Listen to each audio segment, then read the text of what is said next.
Boys and girls, back with Code for our first episode of this season. I guess you count the other, like all 12 of those things as the first episode. But back with Yeah. Code for the first, like the weekly show, to kind of get things rolling with us. So, yeah, we're gonna talk about it. We're gonna recap last week a bit, and then talk about our main, and then go into on the next week. Get that on your screen first. Don't mind the leak. I don't know. Or minded. I'll There set was up some scenes this fun time. conversation today. Yeah. I'll set this up and make it look real pretty another day. Having a kid is much more of a time sucker than I was expecting. So, otherwise, we had the mostly expected win with the C words over the implications. Ticket to Ride dominating the Liquidators by over 100, our first blowout of the season. Dan Flash is coming in over Project Badass. The Webster Tigers narrowly losing to Delhi. And the inaugurals beating Kungsu Pandas, I think for the first time in the regular season. Brown out beating Flynn as well. Any major thoughts off these games, Code? By the way, no background music today for the first time ever because I broke my headphones because I got mad. But not like in the way that um, not in the way that you would think. They plug yeah, I in didn't and just I bent the let them. thing because it pissed me off because it kept making a loud noise, and so I think it's the aux cord, and so I bent it. Ah, okay. It's not like I So threw so them. you bent it. You didn't just like throw it to the ground and No, break it, no, but no. I you bent it did. physically. Yeah. Okay. Well, I mean, if that's how upset you're going to get after a loss, you're going to have to prepare yourself for more of that. It's gonna be a long season. Yeah. So yeah, I mean, like I didn't exactly expect week one to play out like, exactly the way it did, but I mean, this is the fantasy season, and this is just all kinds of unexpected twists and turns that happen. So Yeah. Yeah, I think for the most part, like if you had told me all this, like I agree with everything happening. Like this is probably what should have happened, but yeah, it's always funny to see it in practice. When the median gets involved, the deli goes 2-0, Brownout goes 2-0, yeah, the inaugurals and Ticket to Ride all go 2-0. They've got that big step, that early step ahead of the rest of the league. We've got the Tigers, Dan Flashes, Kung Fu Pandas, and the Seawards all at 1-1, where the Liquidators, Implications, Win Like Flynn, and Project Badass all go 0-2. Chase, a lot of people saying he was underrated, going places, potentially starting 0-2, 92 points for the first week. Whereas Rick, I think Rick goes 1-1, but lost to the median. Um, mm, so uh, Inaugurals go 2-0, Brownout goes 2-0. Pandas do pick up the win over the median. Flynn does not. Dan loses to the median. Morgan beats the median. So a little bit of here, a little bit of there, but way too early to really draw any conclusions. But that's not what we're yeah, here for. We're doing week one overreactions, and when Code and I were talking about this, we said we're going to do overreactions that are based on our league. I think there's plenty of overreactions out there that are just plain and simple. Um, I think sell high on Xavier Worthy if you can. I think Mark Andrews is going to be fine, but everybody's reacting. Isaiah Likely is now the tight end one over there. All that type of stuff, right? But we did yeah. Trade overreactions. McCaffrey for Dobbins and picks. Like Yeah, just yeah, yeah, like bullshit. It's like, are you serious? Like what? yeah.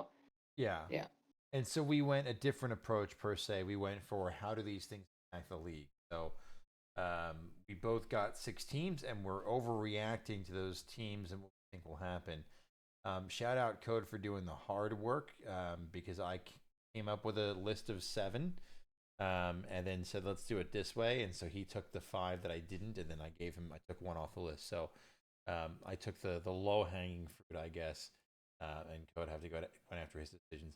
I mean it's not. I mean half of these are really troll because it's like some of them could be like I guess realistic overreactions, but I mean you guys know every time you've seen this video, if you guys have been here from the conception of the league, overreactions are just classic week one bullshit. Like we're just bullshitting here. So. Yeah, yeah.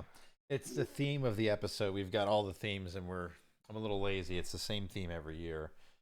Or like week one is always this, week two is always I this. mean, So a little bit of switch up here and it, there, yeah, but it fits perfectly because yeah, I mean this week one was like ass yeah, and there's a for lot of like a things to lot of overreact people. to. So yeah, Yeah. I do think we got to push the mock draft back, just because Yeah, I think that's last totally year we were fair. all kind of like, we don't fucking know. Like I remember you and Rick were both back and forth like, any receiver here is fine. And so I feel like we do push that one back, but we'll figure it out. So Well, I mean, let's. now that you bring it up, I remember I think the first time I put Brock Bowers at like 104, which is like asinine, but then you look at his usage in week one against the Chargers, and it's like Bowers looked good, and like for a long time it was like, oh, rookie tight end, we're so scared, but it's like look at Laporta last year. Yep. Bowers already has been, fine week one. I know it's not a lot to glean from week one, but Yeah. Bowers looked good. Yeah. No, he did plenty of usage. He's There's no other. I mean, Jacoby Myers, I guess, but like, the wide open field after Devontae over there. Here's Um, my one NFL week one overreaction. Devontae gets traded to the Jets by week six. you think so? Really? Legit?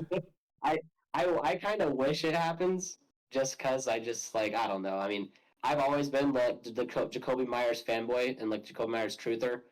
He's been one of my favorite like NFL talents, I guess. Underdog stories, or whatever, and like I'd love to see him as like the one Hmm. in Vegas, but that's just maybe wishful thinking that Rodgers gets linked back up with Devontae. But I know Devontae likes being in Vegas, They even have a cap room supposedly. for that. I have no idea what the Jets cap situation. They probably couldn't do it, but I don't Well, know. the cap room. It And always seems like with there's how the much ability to wiggle Rodgers shit. has like a chokehold over the Jets org right now, he could probably Yeah, get away with it. yeah, they literally can. How about we can't go off on too many tangents, but we're on a Just tangent. one. You get one. One, I got okay. one. How You get about one. the Jets still not signing Hassan Reddick after the trade? So they Yeah. trade a conditional third round pick to the Eagles for Reddick, and they don't sign him, and now he's just holding out of games. And I You read a guys New knew York this was Post coming. article, which is like, he's got no leverage here. He has to show up and play. It's like, no, he doesn't. The Jets are the most all in team of all time. Like, Uh, Hassan Reddick has all the fucking leverage here. yeah, that's just another classic example of Howie Roseman just doing Howie Roseman things. Like I literally think of like the NFL head coach video game back in like '06 or whatever, and it's like you look at like the overall ratings of each of the GMs. It's like everyone's at like 70 or 80, and Howie's at like 99. yeah. Did Just you, fooling everybody. Sleeper has a voice chat on desktop? Did you just now figure this out? Did you not know that? I actually didn't know that either. I'll be honest. Yeah, I was about to say, what the fuck? Does that give you any notification that I'm in the voice chat? Has that been picking us up this whole time? It'd be kind of funny if somebody's just No, been no, I browsing the just I chat. just clicked a button or two, but that's Sleeper's a fucking mess. Their desktop Can't app spell has it. a We're going voice off right chat. now. You can't go look at the 3 point. You can't look at the pickums, but you can join the voice chat on your desktop. Like Woof. fucking yeah, woof. All right, all right. Let's move on. Let's go back and forth on our pick on our topics here. Any order, or you just want to go first, and then I'll go next? We just go back and I forth. mean, I'll start first if you don't mind because I think this is what everybody wants to talk about. It's Christian McCaffrey. Um, so my overreaction for Chase is that the whole McCaffrey trade was a mistake, and I think that is an overreaction because McCaffrey, he's been saying that I know it's Achilles tendonitis and it's nervous and all that stuff, but it's like he could have played, and like I don't think he's gonna like sit out. He might sit out this coming week, but like Right. he's gonna be back. He's gonna be fine.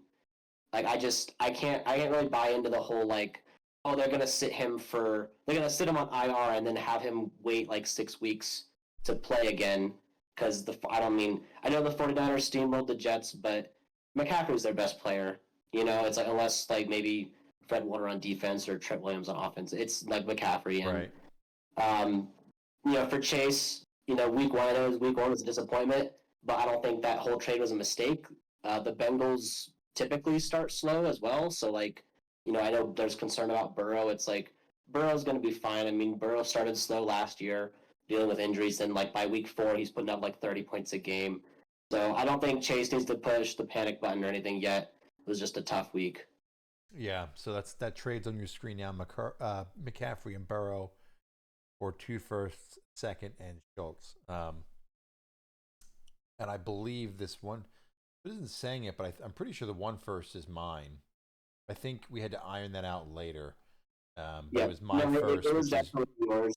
yeah, Because you weren't willing to trade Burrow and McCaffrey and pay for like most of their deals without getting the without assurance that getting it my was first your back. first. Yeah, so there's some 'Cause- cap involved here too. But yeah, that is the deal on your screen. Um, if I pull this up, you guys can see. I'll just see. Nobody I'll put saw it over here on anything. this other screen. Yeah. Um, so We're still in the so preseason form too, guys. It's all right. yeah, yeah. So my overreaction going in my order. I'll pull it up on the screen. So Love is doubtful. Probably not playing for a few weeks. Keenan Allen re-injured Yeah, his ankle. Amari Cooper's in the Browns offense, and Aaron Rodgers did not look good. So Dan, it's time. It's over. Get out. it's over. Sell what you can. Get rid of JT and Cup had great usage, man. 95% of snaps for JT. Cup, especially with Puka going down, lots of targets. They're expensive. You've got no cap. You've got no bench. I'm not a believer in depth. Depth isn't real, but you Yeah. don't have anything on the bench at all. Half the team is not the way they need to be. It's time to get out. Get out while you can. Sell what you can and get out.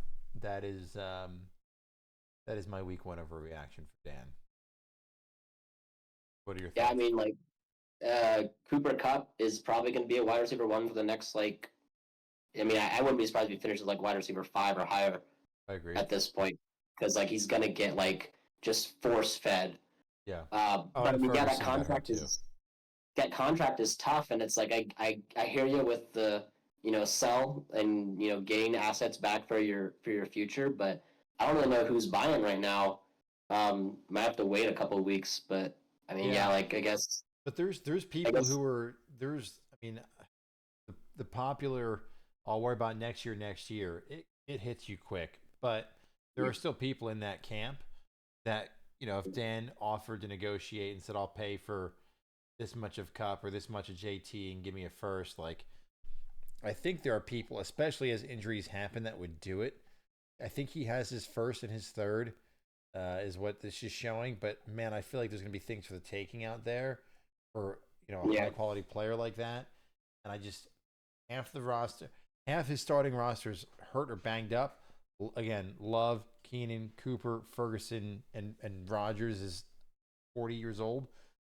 Yeah, I don't know. I think Dan should get out while he can. That is my overreaction. To that's the clarify, official. not my personal belief, but it is indeed my overreaction. Why don't you switch to Morgan's team since we're staying in division? I think Do I have Morgan? You have Morgan, right? yeah, I think the week one overreaction for Morgan is that we can still make the playoffs. I mean, Puka, like no one wants to see it happen, but we've said this, like injuries are going to happen, injuries are going to hit everybody.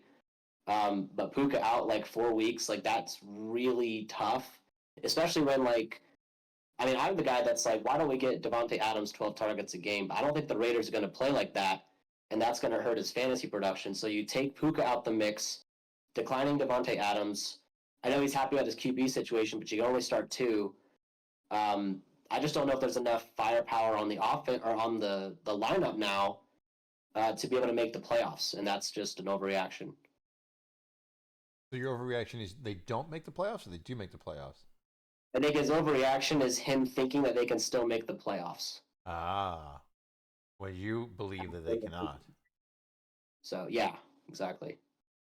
All the plethora of fourth still. Do you think Morgan ever really makes the push for it? Like, would you advocate for moving some of these to try to buy something here with Puka, or are you thinking like they're still a year away type deal from playoffs? I think Because they they found gold with have Dobbins potentially. yeah, I mean they've got potential RB1 in Dobbins, but we know how injury prone he is. Yep. They've definitely got like draft capital to like make a move because I feel like tight ends in place you got to try to upgrade, and then losing out on Puka Nakua. Like if they had Puka Nakua healthy for the whole season, I could have maybe seen it because they're 1-1 right now and their division's pretty easy I guess compared to the other divisions. Right. Um, so I could see it if he tries to make a move for some guys. I know he's not in like a super bind cap wise. I just don't think there's a lot of like firepower in the point scoring department Right. to make playoffs in my mind. All right, I'll keep it But moving. again, that's an overreaction. I'll keep it in this same Jamarcus Russell division. I'll go to Project next.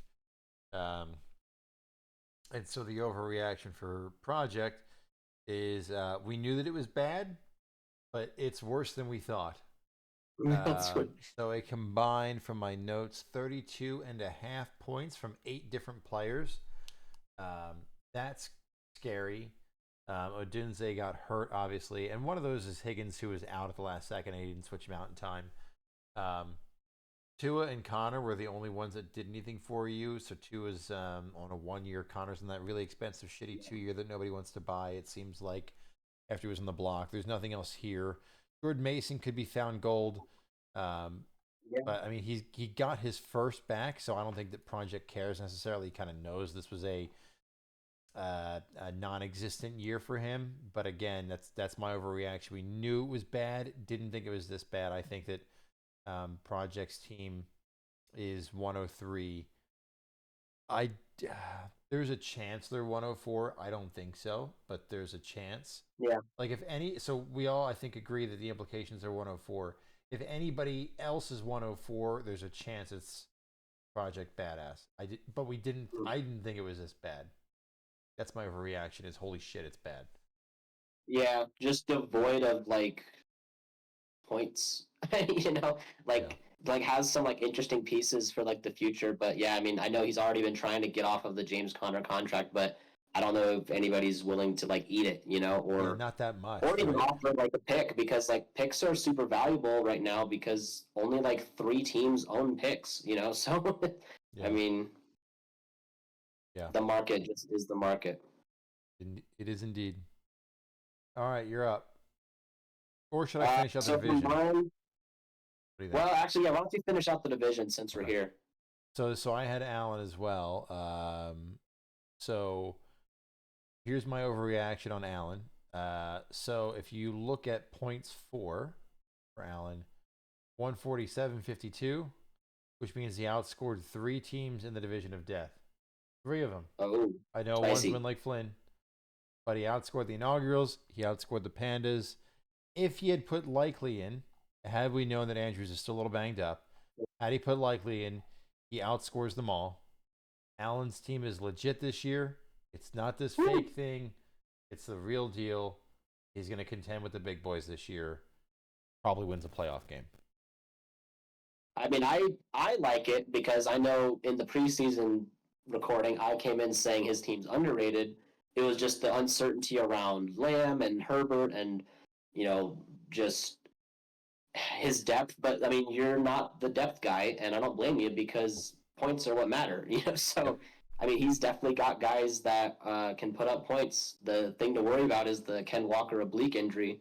I don't know if he's starting next week or if Yeah. he's limited, but he doesn't have a ton of running backs, so that's one area of maybe improvement. Yeah, I mean, he's got Bijan and Walker. That's it. Yeah. McLaughlin looked okay. Still has his Yeah. first, so he can still make something happen. He could be a good Connor buyer. He could be a like a Jordan Mason type buyer.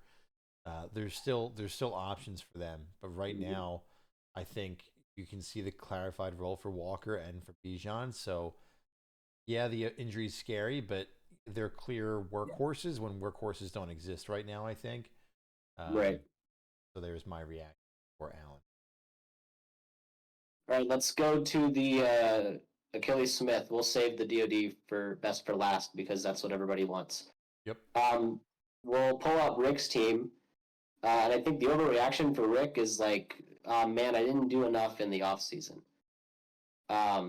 Which I think is just incorrect because you think about his off season, he had like one of the better off seasons. How can you say you're incorrect 3 seconds after stating your overreaction?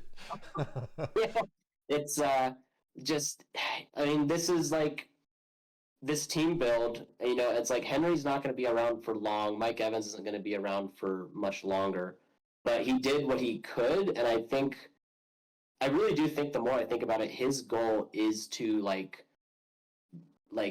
suck but do it well and end up winning like the 101 again, you know? So he has like these really good assets for the future. I mean, he did the best he could in the offseason. So I don't know, I guess where his head's at with, how he's going to do this year. Right. But I mean, if he, because I know I've been saying like I think he could be extra pick team, but um, I don't think he should like beat himself up or anything about like, oh, I needed to like invest more cap to go buy another player, or I needed to trade more of my draft capital to like compete. I think he knows exactly what he's doing, and he's just playing the long game, and he's ahead of the curve of like six of the other teams in the league that are like below him. But your overreaction is you should have done more. Yes. All right. I have you as the other one down here. So why don't we hold each other for the end? And so move to Okay. the division of death because we already did Chase and Rick. So we'll head to the division of death. How do we do these? We split it down the middle. So I'll go first with K Migs. All right, go for it.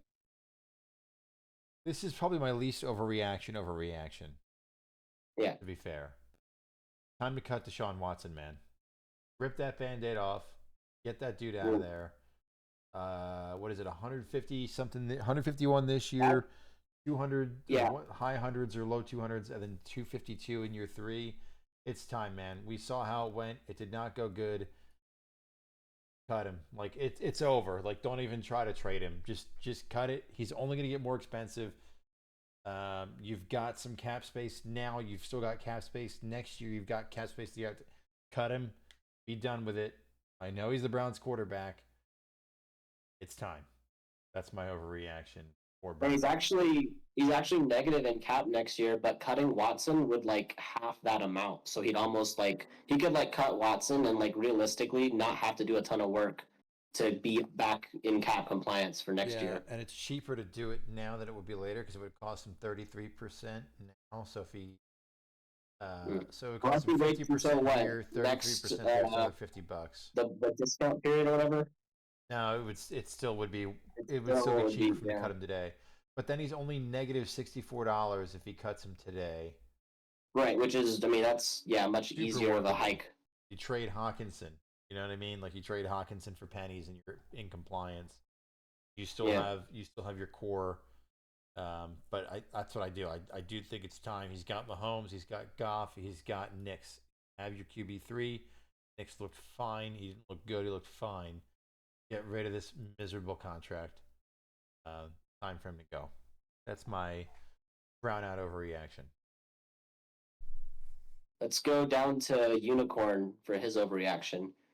He pulls up week 1 sleeper, sees what happened, and oh look, K Migs 2-0 and Augural's 2-0. They're winning the boat race. Let me bow out and get out. I don't think that's what he should do, but that's the overreaction. Tyreek Hill, 30 years old, got arrested, still played. DK Metcalf, that was crazy. Did you watch that video? What's that? Did you watch the Tyreek Hill video, the arrest video? Yeah, the video. Yeah, that whole thing was just absolutely insane. I am fairly, not to get political, but I am fairly pro-police. I'm fairly pro-humans in general, but I'm fairly pro-police.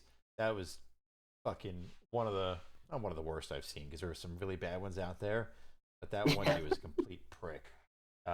Just roll your window down and hand them what they like. Come on, man! Like drug him out. Well, then they drug him out of the car and threw him on the fucking ground. It's like all right, but But like, my favorite thing is he's calling Drew Rosenhaus as he's getting fucking handcuffed. Yeah, that was awesome. That was great. So so he should have probably listened initially, but you don't have to be a fucking prick the entire time.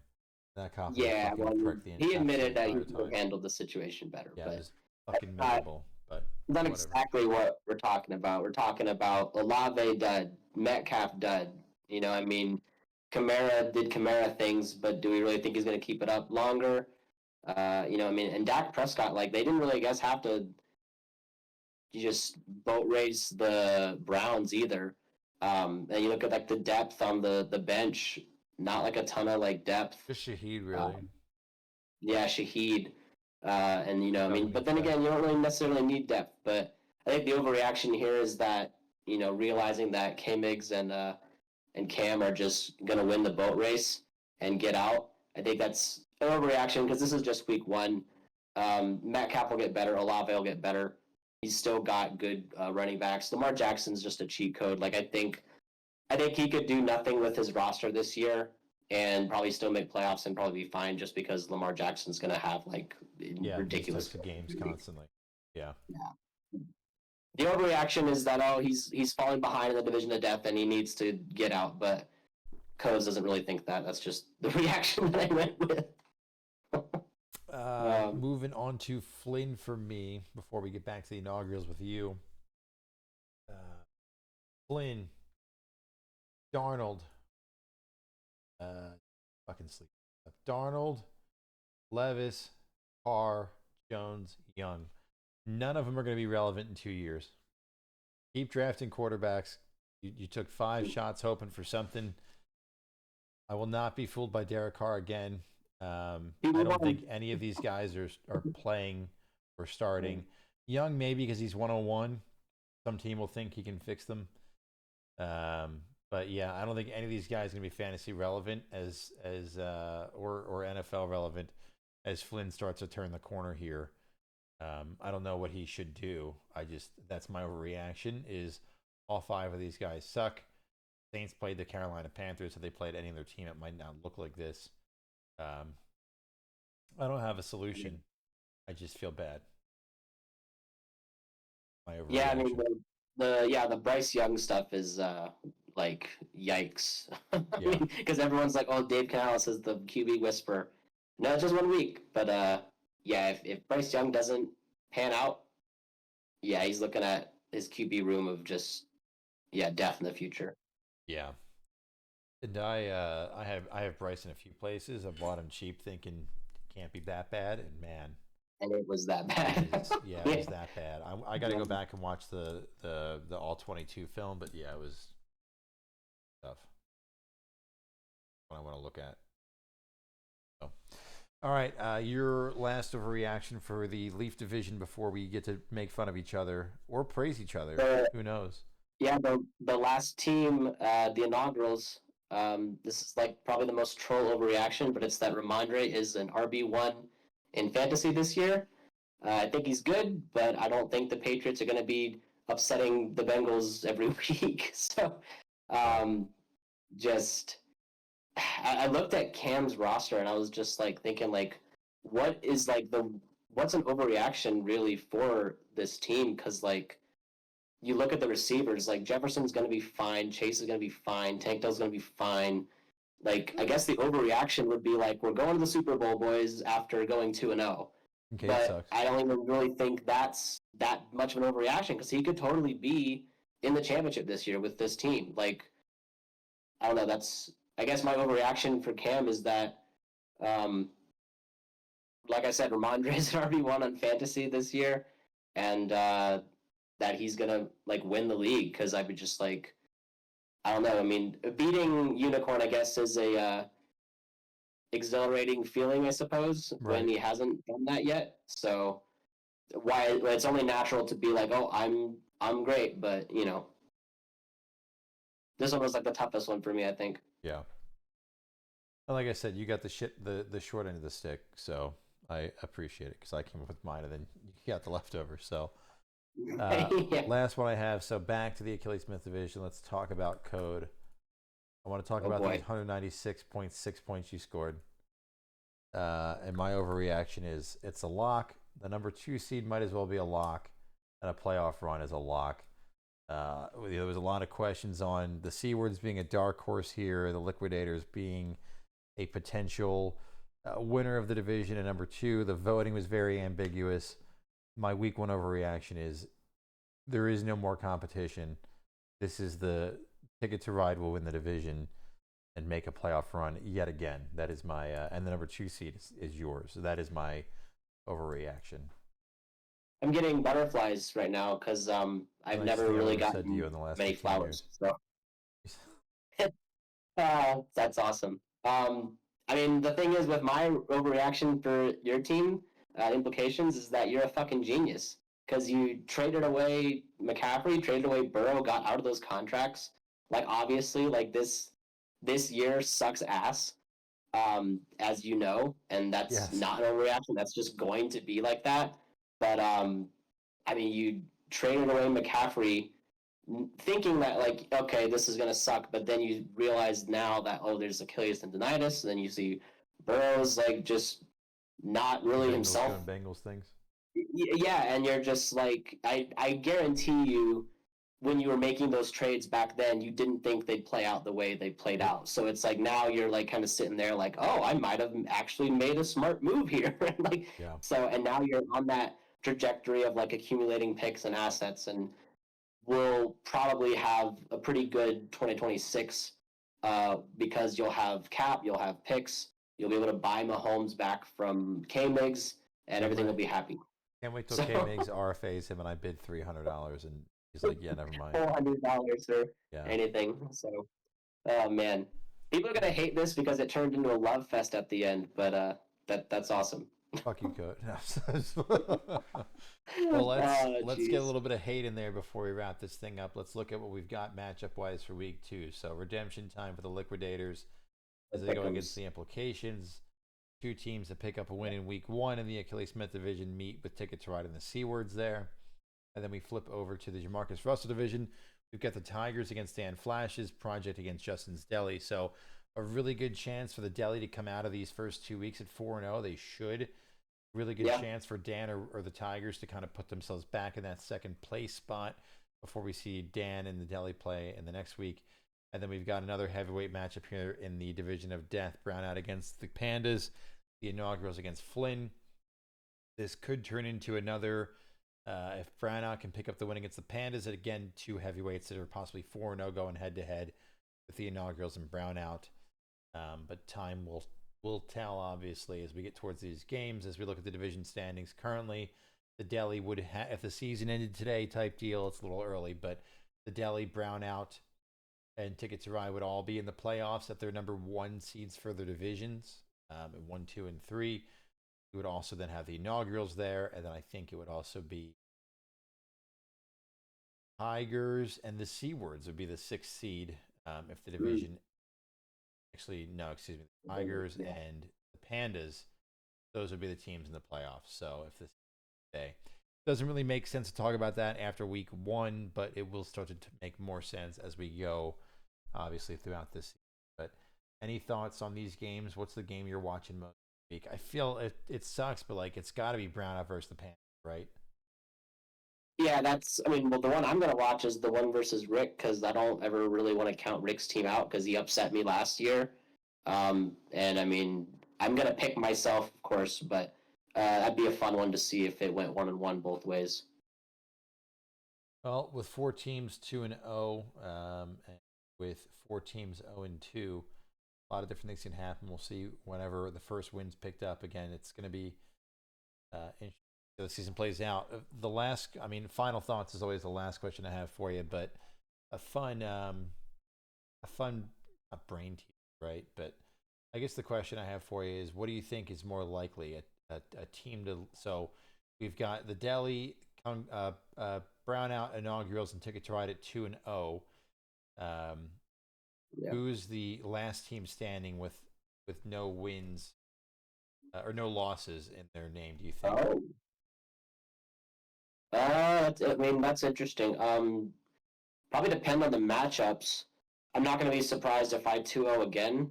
Whereas, Brownout and Pandas, it really depends on the points and like what the median is. I know the median is going to be generally lower with the state of like your team and projects teams. Yeah. So the median is not really going to be that much of a hurdle to get over. Um, I think it's more likely that Ticket to Ride are the last one standing. And then last one to win a game. Would you also think that's probably? I would think that's got to be the implications, right? Yeah, probably. I mean, we'll see, because like that's so funny to think about because like last year you were like steamrolling every single week, and now Yeah. you're like I'm going 0-16 like the Lions. So yeah, that's gonna be a fun bet or fun topic. When do you win a game? Yeah. And I so honestly that I becomes can't the really. last question. Then is then Yeah, does what happens first? Is every team have at least one win, or does every team have at least one loss? I think due to the nature of just fantasy, I'll just say every team has at least one win. I think it's gonna be every team has at least one loss. As a I loss, just don't think that I'm gonna beat anybody anytime soon. I think it kind of depends on when you face project, like whatever week that is, and depending on like bye weeks, because I know they're coming. I mean, I know that I think my bye is like week 5 against Unicorn, and I have like literally Play all the Project in Eagles week players on four. bye. So, Yeah, play oh Project in really? week four. Okay. But even then, he's projected 120 points to my 64. So I Yeah, don't know. but your overreaction was that it doesn't look good. So Yeah, it does not. So projections are projections. yeah, Yeah. the big four. Look at these week 4 matchups, man. Oh, I Implications know. against Project, Dan versus C Words, the two kind of mid teams, But right? yeah, Tickets Ride against the Inaugurals, Pandas against the Liquidators, Tigers against Flynn, Brownout against a Deli. Week 4. Shout out week 4. It's gonna be a game fun of the week. week. Big. Yeah. You could pick 4 of these different games as the game of the week. I think. Yeah. You could pick. This could be the only game of the week that I ever am considered for. That you ever have a chance at. Yeah. So maybe that should be the one. Yeah. Maybe. Oh well. All right. Well, that does it for us. Final thoughts as we get to week 2. What's our theme for week 2? I've got my cheat sheet somewhere. And fuck you guys for not wanting to come on here and overreact with us. Nobody loves us. Yeah, we We didn't have want a to guest. do one person. That's fine. We'll get it next We time. want to do like it's ideally one person per week. So we get to the playoffs, and then we do the bye week GMs again a second time. So our second theme is we're defining success for each team. Mm. So we'll go division by division and say success for Justin Zelli is win a playoff game, or success for the implications Yeah. somehow get to 103. Like what is the best possible outcome for this team? So if that sounds like something you would enjoy discussing, shoot Kodarai a message. After that, we're gonna go ahead and panic. You'd be panicking or hyper calm about how the divisions went, hot takes for the season, rookie draft do over, bold predictions, check in halfway, any holdouts, projections, contract projections. Where do we think we'll end? Playoff scenarios, all that good stuff as we get later in the season. But you're interested in joining us, so we don't have to hunt somebody down. Defining success for each team, I think it's a fun topic. Code, final thoughts before we finish this guy up. Let's just hope for some better football week 2. And I know it's a little late, but rest in peace, James Earl Jones. Yeah, fuck. Yeah, that one's hard. Yeah, it indeed. I remember I was trying to explain to Courtney who that was, and I was like, it's Darth Vader's voice, Mufasa's. Like the dude's Yeah, awesome. yeah, legend. Right. Yeah, very much a legend. Also, rest in peace, Curtis Sam. The other two people. So, Never and hey, forget. I know I Never made a forget. joke about it in the fucking league chat earlier. 9/11, man. Forget that shit either. Yeah. People fucking suck. So, Somber ending to this show. Yeah. yeah, super somber. If you guys have not been to the 9/11 memorial in New York City, fucking incredible. I'm not going to go on a tangent here about it, but absolutely incredible. Very heavy and moving. I didn't even get to go through the entire thing because we were in there for so long. It was just awesome. Yeah. So yeah, never forget that shit. So, fuck them. All right, that's all I got. We'll see you in a week, and we'll see you with this mystery person who's going to reach out to me or Code and DMs. Maybe Cam's this way he can get on here on video and stand on his soapbox just a little bit more. But we'll see. All right, we'll see you guys next week. Thanks for watching.